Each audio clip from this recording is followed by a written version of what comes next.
हरियाणा में दूसरी बार बनेगी नायब सैनी की सरकार। बीजेपी विधायकों ने सर्वसम्मति से सैनी को चुना नेता। अमित शाह ने बताया ऐतिहासिक जीत का नायक।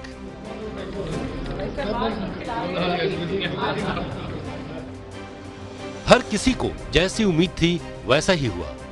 बुधवार को पंचकुला के बीजेपी दफ्तर पंचकमल में बीजेपी विधायक दल की बैठक बुलाई गई थी, जिसके शुरू होने के कुछ मिनटों के भीतर ही गृह मंत्री अमित शाह ने नायब सिंह सैनी को विधायक दल का नेता चुने जाने का ऐलान कर दिया। जो बैठक में एमपी के सीएम मोहन यादव के साथ बतौर बीजेपी ऑब्जर्वर शामिल हुए थे। हरियाणा नए चुने हुए विधायक दल की बैठक हुई। उसमें सर्वानुमत एक ही प्रस्ताव मिला है, जो किशन कुमार रेड्डी जी और अनिल विज जी ने रखा। हमारे पूर्व मुख्यमंत्री श्री नायब सिंह जी का, मैं नायब सिंह जी को विधायक दल के नेता के रूप में चुना हुआ घोषित करता हूं और आप सभी को बहुत बहुत बधाई देता हूं। अमित शाह ने हरियाणा में बीजेपी को मिली लगातार तीसरी जीत का सेहरा नायब सिंह सैनी के सिर बांधा।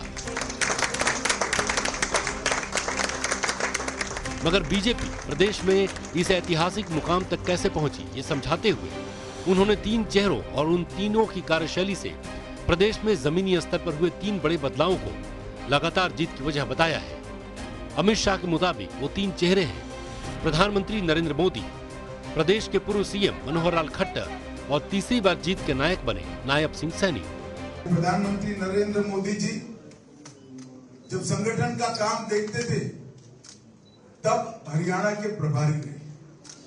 हरियाणा के विकास की जरूरियातें, हरियाणा के जनता का सर्वांगीण विकास, इसके लिए उनके मन में हरियाणियों की समस्याओं की समझ उसी वक्त से बनी।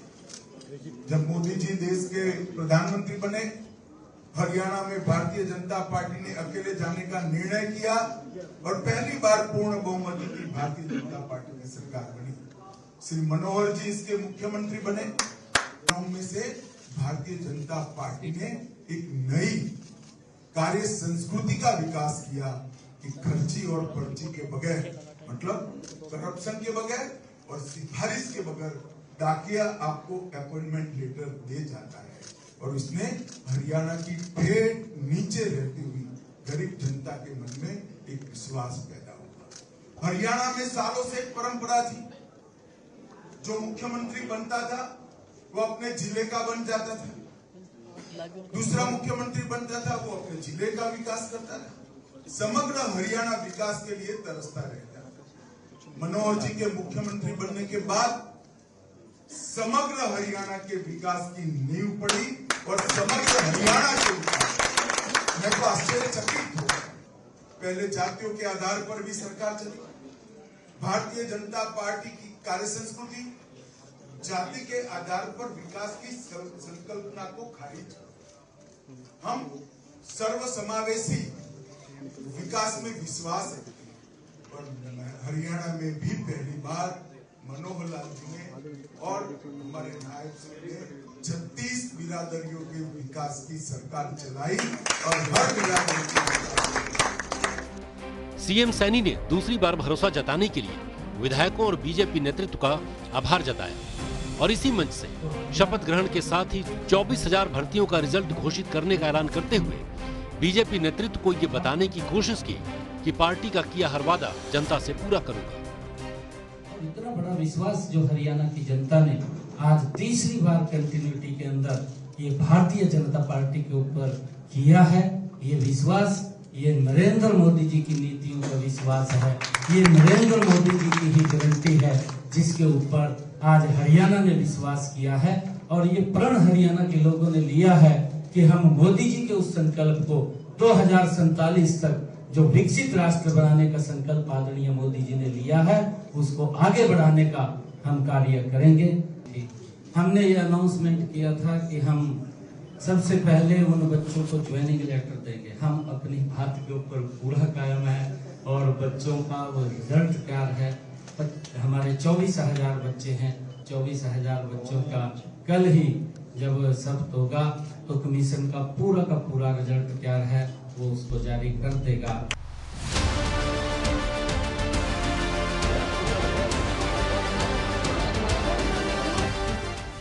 वादा तो कांग्रेस ने भी किया था, वो भी एक नहीं 7, लेकिन लचर संगठन और पार्टी नेताओं की गुटबाजी ने उसे तीसरी बार भी सत्ता तक नहीं पहुंचने दिया। हालांकि इस बात से भी इनकार नहीं किया जा सकता कि बीते 10 सालों में 3 बड़ी हार के बाद भी कांग्रेस अपना जनाधार बढ़ाने में कामयाब रही। 2014 के विधानसभा चुनाव में बीजेपी को 90 में से 47 सीटें मिली थी और वोट मिले थे 33.2%। 2014 में INLD 19 सीटों और 24.1% वोट हासिल कर दूसरे नंबर पर रही थी। वहीं कांग्रेस 15 सीट और 20.6% वोट के साथ तीसरे नंबर पर थी।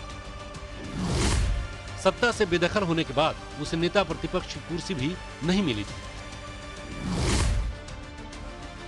वहीं 2019 के विधानसभा चुनाव में बीजेपी का वोट 6% बढ़कर 36.49% हो गया, लेकिन सीटें घटकर 40 तक पहुंच गई, जिसके चलते उसे सरकार बनाने के लिए जेजेपी की मदद लेनी पड़ी, जिसे 10 सीटें और 14.80% वोट मिले थे। 2019 में कांग्रेस की सीटें और वोट परसेंट दोनों में इजाफा हुआ। उसे सीटें मिली थी 31 और वोट मिले थे 28.8%। वहीं 2024 के चुनाव में पिछली बार से बीजेपी का वोट बढ़ा 3.45%, जो इस बार 39.94% रहा, मगर सीटें बढ़कर 48 हो गई। कांग्रेस को पिछली बार से 11% ज्यादा वोट मिले, उसे बीजेपी से सिर्फ 0.85% कम वोट मिले, जो 39.09% रहा, मगर वो सिर्फ 37 सीटों पर सिमट गई। आंकड़ों के लिहाज से देखें तो यकीनन लगातार तीसरी बार मिली बीजेपी की जीत ऐतिहासिक है, मगर वहीं आंकड़े ये गवाही भी दे रहे हैं, कांग्रेस भले सरकार बनाने लायक सीटें नहीं जीत पाई, मगर 10 सालों में उसका जनाधार लगातार बढ़ता रहा है। Bureau report, news 18 Haryana.